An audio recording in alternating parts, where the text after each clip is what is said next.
Do you struggle with improvising over the entire neck without getting lost? Well, today I'm going to show you how you can link up the entire neck of the bass using just 2 patterns. So, go grab your bass and let's get playing.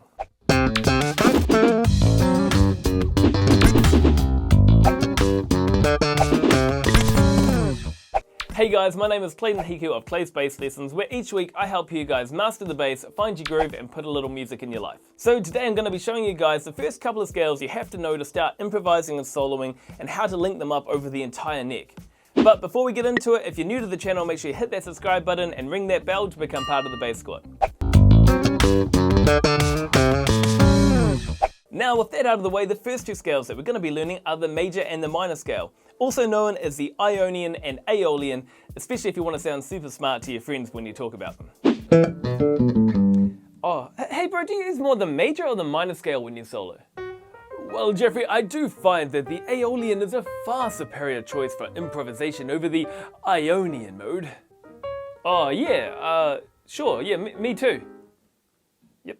Okay, now the major scale or Ionian scale, when you play it across 1 octave, has the following finger pattern: 2-4, 1-2-4, 1-3-4. So if we were to play that in the key of C, you're going to place finger 2 on the C and go 2-4, change string, 1-2-4, change string, 1-3-4. So 2-4, 1-2-4, 1-3-4. That's your major scale. You can also think about it in terms of tones and semitones, the distance of a tone being 2 frets and a semitone being 1 fret. In that case, it is tone, tone, semitone, tone, tone, tone, semitone. Next up, we have the minor scale. Now, the finger pattern for the minor scale is 1-3-4, 1-3-4, 1-3. That would be the C minor scale in this case. So 1-3-4, 1-3-4, 1-3. The difference being that it has the flattened 3rd, flattened 6th, and flattened 7th compared to a major scale. And if you want to think about this one in terms of tones and semitones, it would be tone, semitone, tone, tone, semitone, tone, tone. One of the great things about playing scales on the bass is that both of these patterns can be played anywhere on the bass in any key that you need. So, for example, if you wanted the C major scale, you play the major scale pattern from finger 2 starting on C, but if you want the A major scale, which has 3 sharps in it, you just start on the A and play the same finger pattern: A, B, C sharp, D, E, F sharp, G sharp, A. The finger pattern adds the right numbers of sharps and flats for you.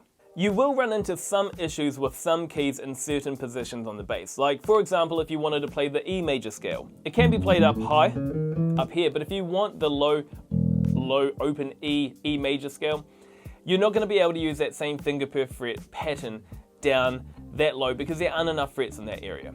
So you can still play it, but it will have its own unique finger pattern to be able to be played.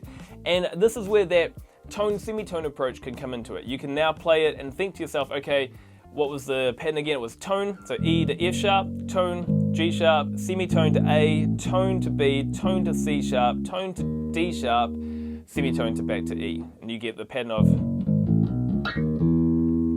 The other issue of knowing these 2 patterns only to 1 octave is that when you go to improvise on the bass, say you want to improvise in the key of G, once I reach the octave of that note, the next G that I can play a full pattern on is up on the 10th fret of the A string, which makes it very hard to smoothly run lines from here into the next octave. 2 octaves of G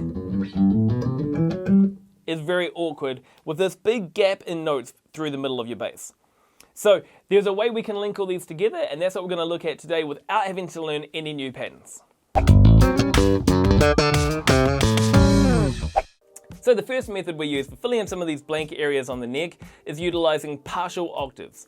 So partial octaves is referring to the fact that you can play the major scale off of any root note of the key that you're in, even if you can't complete the entire octave range of your pattern. So for example, if we go back to playing in the key of G, I can play my scale from here, and when I get to the octave, I can now put finger 2 on that because that's also a G, and I can continue playing the major scale again, 2-4, 1-2, 4, for as many strings as I have left. The same goes for the major scale up the octave. When I'm up on the 10th fret and I'm playing the major scale up, I can also play that scale backwards from that root note and go 4, 3, 1, 4, 2, 1 and fill in some of the area below.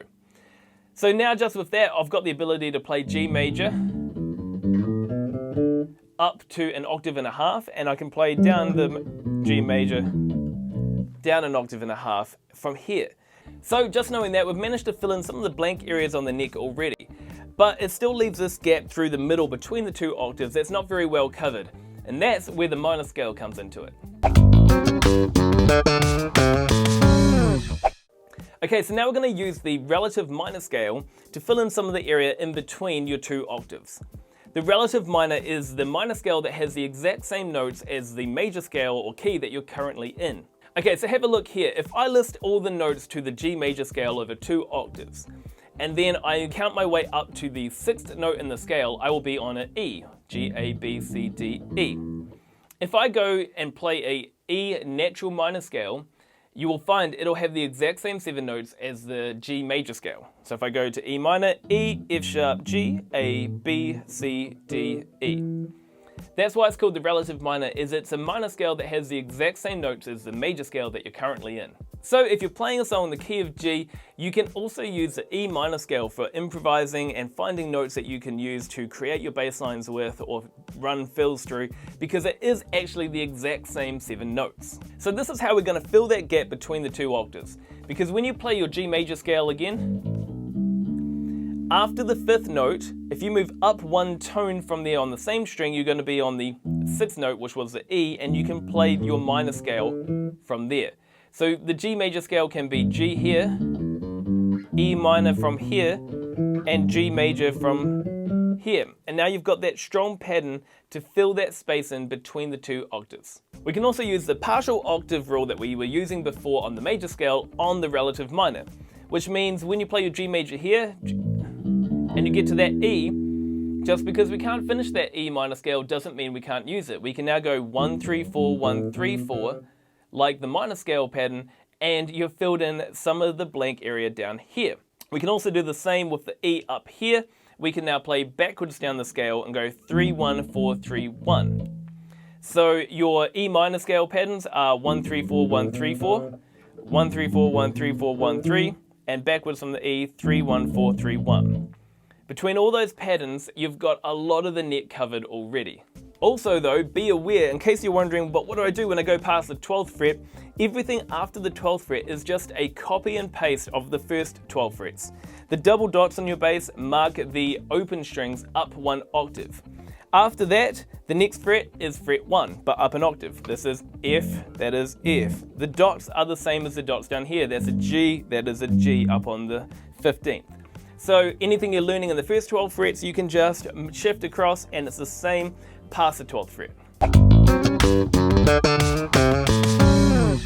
So we've nearly got the entire neck of the bass covered just using the major and minor scale patterns, but there's even more we can squeeze out of these 2 shapes, and that is by utilizing side shifting on tones. So what I mean by that is every time your scale moves down a string in its pattern, it always shifts down on a tone interval.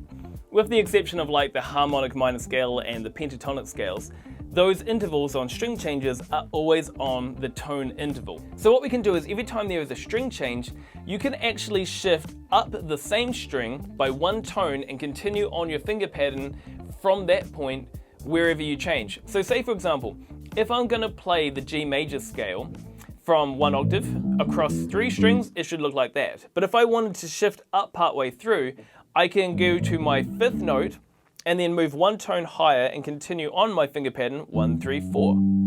Or if I wanted to shift up straight away, I played my first couple of notes and I want to shift up, I can move 1 tone to finger 1 again and go 1, 2, 4, 1, 3, 4.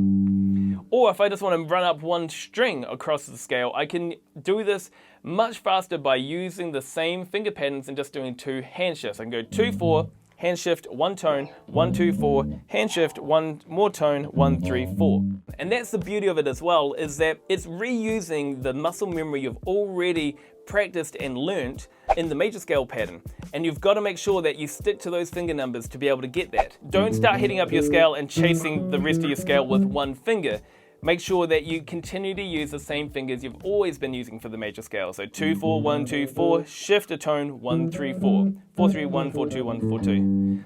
So now there's so many options just using the side shifting I can do. I can go 2, 4, 1, 2, 4, shift here, 1, 3, 4. I can shift into major scale here, 2, 4, 1, 2, 4, 1, 3, 4. 4, 3, 1, 4, 2, 1. I can shift back here, 4, 2. I go 4, 2, 4, 3, 1, 4, 2, 1, 4, 2. So many different ways you can go across 2 octaves. So what I want you to do is practice doing that. Move up your G major scale and down your G major scale and choose a different string and a different pattern to shift up through every time. And you'd be amazed how many options you now have to cover across 2 octaves of the same key across the entire neck. Okay, so that's it. Now I hope that lesson gave you a couple of tips and tricks to feel more confident to be able to run up and down the whole neck when you're soloing without being worried that you're going to get lost along the way. But I want you to keep in mind that today we only used the major and minor scale, which are just 2 of the 7 modes of the major scale. If we have that much of the neck covered with just 2 out of the 7 modes, imagine how much confidence you're going to have in your soloing if you can utilize all 7 modes of the major scale while you're playing. But that'll be a lesson for another day. So as always, if you enjoyed this lesson, please leave a like and then let me know in the comment section if you've got any questions you want me to answer on a future episode of Technically Awesome. But that's all for this week, so until next time, go play, practice, and play some more. Hey guys, if you enjoyed that video, make sure you hit the subscribe button and then click on one of these 2 videos to see what YouTube thinks you should watch next. Hey, they're both my videos. Good choice, YouTube.